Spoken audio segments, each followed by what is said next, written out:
എല്ലാവർക്കും Arya serial spot റിവ്യൂയിലേക്ക് സ്വാഗതം. ഈ വീഡിയോ ഇഷ്ടപ്പെടുവാണെങ്കിൽ ഒന്ന് ലൈക്ക് ചെയ്തും സബ്സ്ക്രൈബ് ചെയ്തും ഒന്ന് സപ്പോർട്ട് ചെയ്യണം കേട്ടോ. അങ്ങനെ ഡോക്ടർ വന്നിട്ട് പറയുവാണ് അഞ്ജനയ്ക്ക് കുഴപ്പമൊന്നും ഇല്ലെന്ന കാര്യം. വീണ വീഴ്ചയിൽ ഒരു ചെറിയൊരു സ്ക്രാച്ച് മാത്രമേ അഞ്ജനയ്ക്ക് ഉണ്ടായിട്ടുള്ളൂ. CT സ്കാൻ ചെയ്തിട്ടുണ്ട്, വേണമെങ്കിൽ MRI സ്കാൻ കൂടെ ചെയ്യാം. ഇന്ന് ഇവിടെ കിടക്കട്ടെ അഞ്ജന, നാളെ പോകാം എന്നൊക്കെ ഡോക്ടർ പറയുന്നുണ്ട്. ശേഷം അജയ് പറയുവാണ്, ഞാൻ സ്റ്റേഷനിലേക്ക് പോകാതിരിക്കാൻ വേണ്ടിയിട്ടാണ് അഞ്ജന ഇങ്ങനെയൊക്കെ ചെയ്തത്. എന്തായാലും ഞാൻ സ്റ്റേഷനിലേക്ക് പോയിട്ട് വരട്ടെ എന്ന് അജയ് പറയുവാണ്. അതേസമയം സത്യദാസ് പറയുവാണ്, നീ ഇവിടെ നിന്ന് പോയിട്ടുണ്ടെങ്കിൽ ഭവാനി പറയും ഞാനാണ് നിന്നെ ഇവിടെ നിന്ന് പറഞ്ഞു വിട്ടതെന്ന്. അജയ് ഇവിടെ നിന്ന് പോയതിന് ഞാനും കൂടെ ഉത്തരവാദിയാണെന്ന് പറയും. എന്നൊക്കെ സത്യദാസ് പറയുമ്പോ അജയ് പറയുവാണ്, എങ്കിൽ ശരി ഇളയച്ച, ഞാൻ പോകുന്നു. കാണിക്കുന്നതെന്ന് വെച്ചാൽ ഭൂമിജ സ്റ്റേഷനിലേക്ക് എത്തിക്കഴിഞ്ഞു. അതേസമയം അവിടത്തെ പോലീസുകാർ പറയുവാണ്, അജയ് സാർ ഇതുവരെയായിട്ടും ഇവിടെ എത്തിയിട്ടില്ല, ചിലപ്പോ മറന്നു കാണും ചോദിക്കുവാണ്. അതേസമയം തന്നെ എന്നെ ആരോ ഫോളോ ചെയ്യുന്നുണ്ടായിരുന്നു. അങ്ങനെ 2 പോലീസുകാർ പോയിട്ട് പുറത്തൊക്കെ നോക്കുവാണേ. ആ സമയത്ത് അവിടെ ഒരു ബുള്ളറ്റ് ഇരിക്കുന്നത് കാണുവാണ് പോലീസുകാര്. അത് നമ്മുടെ കമാലിന്റെ ബുള്ളറ്റ് ആണ്. കമാൽ ആ സമയം അവിടെ ഇല്ല, മാറി ഇവിടെ നിൽക്കുന്നുണ്ടാണ്.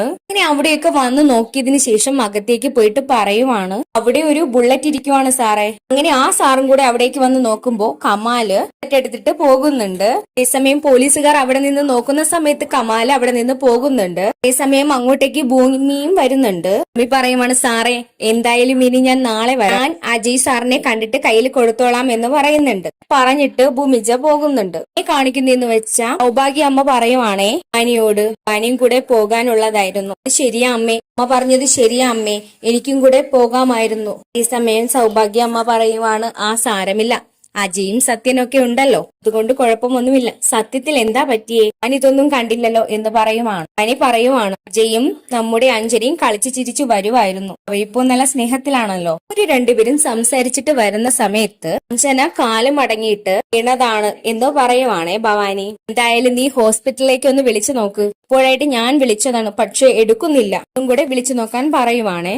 ഈ സമയം തന്നെ സത്യൻ മാധവന്റെ ഫോണിലേക്ക് വിളിക്കുവാണ്. എന്നിട്ട് പറയുവാണ്, അഞ്ജനയ്ക്ക് കുഴപ്പമൊന്നുമില്ല, കാലില് ചെറുതായിട്ട് സ്ക്രാച്ച് മാത്രമേ ഉള്ളൂ എന്ന്, വേറെ പ്രശ്നങ്ങളൊന്നും അഞ്ജനയ്ക്കില്ല. സത്യദാസ് വിവരങ്ങൾ പറയുവാണ്. ആ സമയത്ത് മാധവൻ ഫോൺ കട്ട് ചെയ്യുവാണ്. അതേസമയം തന്നെ മോൾക്ക് കുഴപ്പമൊന്നും ഇല്ലല്ലോ എന്ന് വീണ്ടും അവര് ചർച്ച ചെയ്യുവാണ്, നമ്മുടെ മാധവനും സൗഭാഗ്യമ്മയും ഭവാനിയും കൂടെ. അതേ സമയത്ത് ഭവാനി ചോദിക്കുവാണ്, അജയ് അവിടെ തന്നെ ഉണ്ടോ എന്നും കൂടെ ഒന്ന് ചോദിക്കുമെന്ന്. എന്തിനാ എന്ന് ചോദിക്കുമ്പോ ഭവാനി പറയുവാണ്, അജയ് അവിടെ ഉണ്ടെങ്കിൽ എനിക്കൊരു സമാധാനമാണ്. അതേസമയം തന്നെ സൗഭാഗ്യമ്മ പറയുവാണ്, പിന്നെ മാധവ അതും കൂടെ ഒന്ന് വിളിച്ച് ചോദിക്കുന്നു. ശരി അമ്മ എന്ന് പറഞ്ഞിട്ട് മാധവൻ വീണ്ടും നമ്മുടെ സത്യനെ ഫോൺ വിളിക്കുവാണ്. ഈ സമയം തന്നെ സത്യദാസിനോട് ചോദിക്കുവാണ്, ഒരു കാര്യം ചോദിക്കാൻ വേണ്ടിയാ വിളിച്ചത്, അജയ് അവിടെ ഉണ്ടോ എന്ന് ചോദിക്കുന്നുണ്ട്. അതേസമയം സത്യം പറയുവാണ്, അജയ് ഇവിടെ തന്നെയുണ്ട്. അതേസമയം സത്യദാസ് പറയുവാണ്, അവൻ സ്റ്റേഷനിലേക്ക് പോകുന്നു എന്ന് പറഞ്ഞതാ, ഞാൻ വിട്ടില്ല. അതേസമയം മാധവൻ ചോദിക്കുവാണ്, ആണോ, എങ്കിൽ ശരി. കട്ട് ചെയ്തതിനു ശേഷം മാധവൻ പറയുവാണ്, അജയ് അവിടെ തന്നെയുണ്ട്, സ്റ്റേഷനിലേക്ക് പോകണമെന്ന് പറഞ്ഞ് നിർബന്ധം പിടിച്ചതാണ്, പക്ഷേ സത്യൻ വിട്ടില്ല എന്ന കാര്യം കൂടെ മാധവൻ നമ്മുടെ ഭവാനിയോട് പറയുവാണ്. കാണിക്കുന്നതെന്ന് വെച്ചാൽ അവിടേക്ക് ഭൂമി വരുന്നുണ്ട്. ഭൂമി വരുന്നത് കാണുമ്പോൾ തന്നെ ഭവാനി വല്ലാണ്ട് ടെൻഷൻ ആകുന്നുണ്ട്. അങ്ങനെ ഭൂമി അകത്തേക്ക് കയറി വരുമ്പോ എല്ലാവരും ഇരിക്കുവാണ്. ആ സമയത്ത് ഭവാനിയമ്മ പറയുവാണ്, മോളുടെ ദുഃഖമെല്ലാം എനിക്കറിയാം മോളെ, നല്ല ആൾക്കാരെ എല്ലാം ദൈവം വേഗം തന്നെ വിളിക്കും. മുത്തശ്ശി ഭൂമിച്ച പറയുമ്പോ അങ്ങനെ തന്നെയാ മോളെ എന്ന് വീണ്ടും ഭവാനി അമ്മ പറയുവാണ്. മോള് വിഷമിക്കണ്ട എന്നൊക്കെ പറഞ്ഞിട്ട് നമ്മുടെ ഭവാനി അമ്മ ഭൂമിജയെ ആശ്വസിപ്പിക്കുവാണ്. മോള് അമ്മയെ കാണാൻ പോകാറുണ്ടോ എന്ന് ചോദിക്കുമ്പോ ഭൂമിജ പറയുവാണ്, പോകുന്നുണ്ട് അമ്മേ, പോകാറുണ്ട് എന്ന് പറയുവാണ് ഭൂമിജ. എന്നിട്ട് ഭവാനി അമ്മ ചോദിക്കുവാണ്, എന്തെങ്കിലും വിവരം കിട്ടിയോ മോളെ?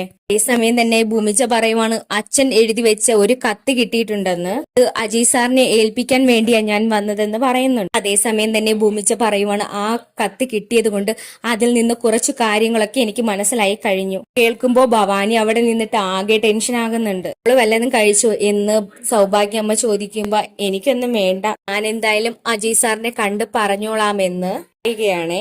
ഇങ്ങനെ ഭൂമിജ പോകാൻ വേണ്ടി ഇറങ്ങുന്ന സമയത്ത് ഭവാനി നമ്മുടെ ഭൂമിജയുടെ പുറകെ പോകുന്നുണ്ട്. ഭൂമിജയുടെ പിന്നിൽ കൂടി വന്നിട്ട് അവളോട് നല്ല സ്നേഹത്തിൽ പെരുമാറുന്നുണ്ട് ഭവാനി. അങ്ങനെ അവര് രണ്ടുപേരും നിന്ന് സംസാരിക്കുകയാണ്. നിനക്ക് എന്തെങ്കിലും സൂചന കിട്ടിയോ എന്ന് ചോദിക്കുവാണ് ഭവാനി. എന്നിട്ട് ചോദിക്കുവാണ്, അജയെ എന്തിനാ കാണുന്നേ? സമീപിച്ച പറയുവാണ്, അച്ഛന്റെ ഒരു കത്ത് കിട്ടിയിട്ടുണ്ട്, ആ കത്ത് കൊടുക്കാൻ വേണ്ടിയിട്ടാണ് അജയ് സാറിനെ ഒന്ന് കാണണമെന്ന് പറയുന്നത് എന്ന് ഭവാനിയോട് പറയുവാണ് ഭൂമിജ. അതേസമയം ഭൂമിജ മേഡം എന്ന് വിളിക്കുമ്പോ ഭവാനി പറയുവാണ്, എന്നെ മേഡം എന്നൊന്നും വിളിക്കണ്ട, ആന്റി എന്ന് വിളിച്ചാൽ മതി എന്ന് ഭവാനി പറയുമ്പോ ഭൂമിജ പറയുവാണ്, നമ്മൾ അത്രയ്ക്ക് പരിചയമൊന്നും ആയില്ലല്ലോ ആന്റി, അതാ ഞാൻ മേഡം എന്ന് വിളിച്ചത്. അതേസമയം വീണ്ടും ചോദിക്കുവാണ് ഭവാനി, എന്തെങ്കിലും സൂചനകൾ വേറെ കിട്ടിയിട്ടുണ്ടോന്ന്. നമ്മൾ അത്രയ്ക്ക് ക്ലോസ് ആയിട്ടില്ലല്ലോ, അതാ മേഡം എന്ന് വിളിച്ചത് എന്ന് പറയുവാണ്. അതേസമയം ഭവാനി ചോദിക്കുവാണ്, ഇനി എവിടെയാ പോകുന്നതെന്ന്. അതേസമയം ഭൂമിജ പറയുവാണ്, എന്റെ ഒരു സാറിനെ കാണാൻ വേണ്ടി ഞാൻ പോകുവാണ്, റേഞ്ചിലോട്ടാ പോകുന്നതെന്ന് പറയുന്നുണ്ട്. റേഞ്ചിൽ എവിടെയാ എന്ന് ഭവാനി ചോദിക്കുമ്പോ അതൊരു റിസോർട്ടിലാന്ന് പറയുന്നുണ്ട്. അച്ഛന്റെ കൊലപാതകത്തെ പറ്റിയുള്ള ചില സൂചനകൾ അയാൾക്ക് തരാൻ കഴിയുമെന്നാ പറഞ്ഞത്, എങ്ങനെയാണോ എന്ന് ഭവാനി ചോദിക്കുവാണ്. അതുകൊണ്ട് ഇനി ഞാൻ 2 ദിവസം കഴിഞ്ഞിട്ടേ വരത്തുള്ളൂ, ആ സമയത്ത് ഞാൻ വന്ന് അജയ് സാറിന് ഈ കത്ത് കൊടുത്തോളാം എന്ന് പറയുവാണ്. അതേസമയം ഭവാനി പറയുവാണ്, എന്തായാലും അജയ്ക്ക് കൊടുക്കാനുള്ളതല്ലേ ആ കത്ത്, കാര്യം എന്റെ കയ്യിൽ തന്നെ തന്നോളൂ, ഞാൻ കൊടുത്തോളാം എന്ന കാര്യം ഭവാനി ഭൂമിജിയോട് പറയുന്നുണ്ട്. 2 ദിവസം കഴിഞ്ഞ് കൊടുക്കുന്നതിനേക്കാളും ഇന്ന് തന്നെ കൊടുക്കുന്നതല്ലേ നല്ലത്, അത് വലിയൊരു സഹായമാകുമല്ലോ എന്ന് പറയുവാണ് ഭവാനി. അതേസമയം ഭൂമിജ ഭവാനിയുടെ കയ്യിലേക്ക് ആ കത്തെടുത്ത് കൊടുക്കുവാണേ. എന്നിട്ട് ഭൂമിജ അവിടെ നിന്ന് പോകും. കത്ത് തുറന്നു പിടിച്ചിട്ട് ചിരിച്ചുകൊണ്ട് നമ്മുടെ ഭവാനി നിൽക്കുവാണ്. എന്ന് തന്നെ നമ്മുടെ ഭൂമിജ വണ്ടി സ്റ്റോപ്പ് ചെയ്യുവാണേ. എന്നിട്ട് തിരിച്ച് ഭൂമിജ ഭവാനിയുടെ അടുത്തേക്ക് തന്നെ എത്തുന്നുണ്ട്. അതേസമയം ഭവാനി ചോദിക്കുവാണ്, എന്താ വന്നത്, അല്ലത് മറന്നോ എന്ന് ചോദിക്കുവാണ്. പെട്ടെന്ന് തന്നെ ആ കത്ത് കയ്യിൽ നിന്ന് പിടിച്ചു വാങ്ങുന്നുണ്ട് ഭൂമിജ. എന്നിട്ട് പറയുവാണ്, ദാ ഇതാണ് മറന്നത്, ഞാൻ തന്നെ കൊടുത്തോളാം എന്ന് പറഞ്ഞിട്ട് ഭൂമിജ പോകുവാണ് തിരിച്ച്.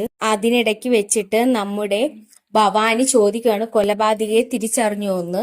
ആ സമയത്ത് നമ്മുടെ ഭൂമിജ പറയുന്നുണ്ട്, ആ ചില സൂചനകൾ കിട്ടിയിട്ടുണ്ടെന്ന്. അത് കേൾക്കുമ്പോ ഭവാനിക്ക് ഒരു ടെൻഷൻ ഉണ്ട്. അതിനുശേഷം നമ്മുടെ ഭവാനി കമാലിനെ വിളിക്കുവാണ്. ആ സമയം കമാല് പറയുവാണ്, ഞാൻ അവളെ ഫോളോ ചെയ്തിട്ടുണ്ടായിരുന്നു, സ്റ്റേഷനിലോട്ട് കയറിപ്പോയിരുന്നു. ആ മണ്ടൻ കമാലെ, അവൾ ഇവിടേക്ക് വന്നിട്ട് എന്നെ ഫൂളാക്കിയിട്ട് പോയതേ ഉള്ളൂ.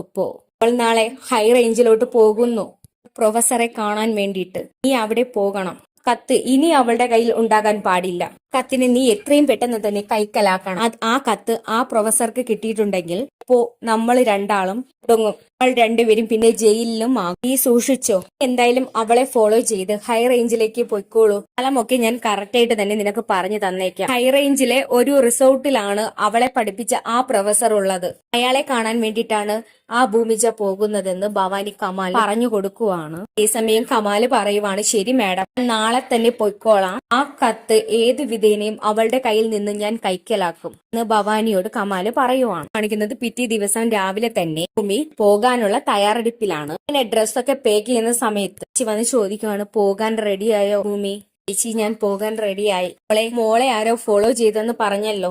ആരോ ഫോളോ ചെയ്തതുപോലെ എനിക്ക് തോന്നി ചേച്ചി. ആയാലും ആ കത്ത് എവിടെയാ മോളെ ചോദിക്കുമ്പോ, ചേച്ചി ആ കത്ത് ഇവിടെ വെച്ചാൽ ശരിയാകത്തില്ല, ഞാനും കൂടെ കൊണ്ടുപോകുന്നുണ്ട്, ഞാൻ ആ കത്തും കൂടെ കൊണ്ടുപോകുവാണ്. 2 ദിവസം കഴിഞ്ഞ് ഞാൻ വരുമ്പോ അജയ് സാറിന്റെ കയ്യിൽ കൊടുക്കാം, അത് നല്ല കാര്യമാണെന്ന് പറയുവാണ്. ഇവിടെ വെച്ചിട്ട് പോയാൽ ആരെങ്കിലും വീട് വന്ന് കുത്തി തുറന്ന് ആ കത്ത് എടുത്തുകൊണ്ട് പോയാലോ, കൊണ്ട് ആ കത്ത് ഇവിടെ വെക്കണ്ട. അതേസമയം ഭൂമി പറയുവാണ്, അതെ ഞാൻ എന്തായാലും ആ കത്തും കൂടെ കൊണ്ടുപോകും, ഇവിടെ വെച്ചിട്ട് പോയാൽ ശരിയാകത്തില്ല, പ്രൊഫസർക്ക് എന്നെ സഹായിക്കാൻ പറ്റും ഒരു കാര്യത്തിൽ, കൊണ്ട് ഞാൻ 2 ദിവസം കഴിഞ്ഞിട്ട് വരാം ചേച്ചി എന്ന് യാത്ര പറയുവാണ്. ഇവിടെ ഭൂമിജ പോകാൻ തയ്യാറായി ഇറങ്ങുന്ന സമയം അവിടെ തന്നെ കമാല് പറഞ്ഞു നിന്ന് നോക്കുവാണ്. സമയം ചേച്ചി ചോദിക്കുവാണ്, മോളെ നാളെ തന്നെ വരുമല്ലോ അല്ലേ? എന്തായാലും പ്രൊഫസർ എന്നെ കണ്ടാൽ വിടില്ല ചേച്ചി, 2 ദിവസം കഴിയട്ടെ എന്നൊക്കെ പറയും. കാണിക്കുന്നത് ഹോസ്പിറ്റലിൽ നിന്ന് ഡിസ്ചാർജ് ചെയ്ത് അഞ്ജനയും നമ്മുടെ അജയും കൂടെ വരുന്നുണ്ട്. ഈ സമയത്ത് അജയുടെ കയ്യിൽ കയറി പിടിക്കുവാണ് അഞ്ജന. എന്നിട്ട് അജയുടെ തോളില് അഞ്ജന ചാരി നിൽക്കുവാണ്. അതേസമയം അജയ് ചോദിക്കുവാണ്, ഇത് എന്താടി നീ കാണിക്കുന്നേ, കൈ എടുക്കുന്നേ ദേഷ്യത്തോടെ അഞ്ജനയോട് പറയുവാണ്. അതേസമയം തന്നെ ഭവാനി ശ്രീദേവിയൊക്കെ ഹോസ്പിറ്റലിലെ കാര്യങ്ങളൊക്കെ ചോദിക്കുവാണ്. എല്ലാ ഫുഡും കഴിക്കാമോ എന്നൊക്കെ ചോദിക്കുവാണ് എന്ന് ശ്രീദേവി ചോദിക്കുവാണ്. അതേസമയം അജയ് പറയുവാണ്, കഞ്ഞി മാത്രം 2 നേരം കൊടുത്താൽ മതി എന്നാണ് ഡോക്ടർ പറഞ്ഞത്, രാത്രി ഭക്ഷണമൊന്നും കഴിക്കണ്ടെന്നാ പറഞ്ഞത്. അജയ് പറയുവാണ്. അതേസമയം അഞ്ജന പറയുവാണ്, ദേ എനിക്കെല്ലാം കഴിക്കാം കേട്ടോ, ഇവൻ വെറുതെ പറയുന്നതാ, എനിക്കെല്ലാം കഴിക്കാം എന്ന് അഞ്ജന പറയുവാണ്. അജയ് തന്നെ 2 ദിവസം ലീവ് എടുത്തിട്ട് കെയർ ചെയ്തോ കേട്ടോ എന്ന് പറയുമ്പോ അജയ് പറയുവാണോ, അയ്യോ അതിനൊന്നും എനിക്ക് പറ്റത്തില്ല, എനിക്ക് സ്റ്റേഷനിലേക്ക് തന്നെ പോകണം. അതേസമയം സത്യം ചോദിക്കുവാണ്, നിനക്കൊന്ന് ലീവ് എടുത്തൂടെ മോനെ? പറ്റില്ല ചെറിയച്ഛ, എന്തായാലും എനിക്കിന്ന് ഓഫീസിലേക്ക് പോകണം എന്ന് പറഞ്ഞിട്ട് ഒരു കത്തുണ്ട് ഭൂമിയുടെ കയ്യിൽ, അത് മേടിക്കണം എന്ന് പറഞ്ഞിട്ട് അജയ് അകത്തേക്ക് പോകുവാണ്. അതേസമയം ഭവാനി ആകെ ഞെട്ടിത്തെറിച്ച് നിൽക്കുവാണ്. ആ സമയം വീട്ടിലേക്ക് എത്തിയ അഞ്ജന ഭവാനിയോട് സംസാരിക്കുവാണ്. ഇവിടെ യഥാർത്ഥ വില്ലത്തി ആ ഭൂമിജയെ ഏതു വിധേനയും ഇല്ലാതാക്കണം എന്ന് അഞ്ജന പറയുവാണ്. കാണിക്കുന്നത് നമ്മുടെ അജയുടെ പെങ്ങൾ എത്തുന്നുണ്ട്. അജയുടെ പെങ്ങൾ അരുണിമ വരുന്നുണ്ട്.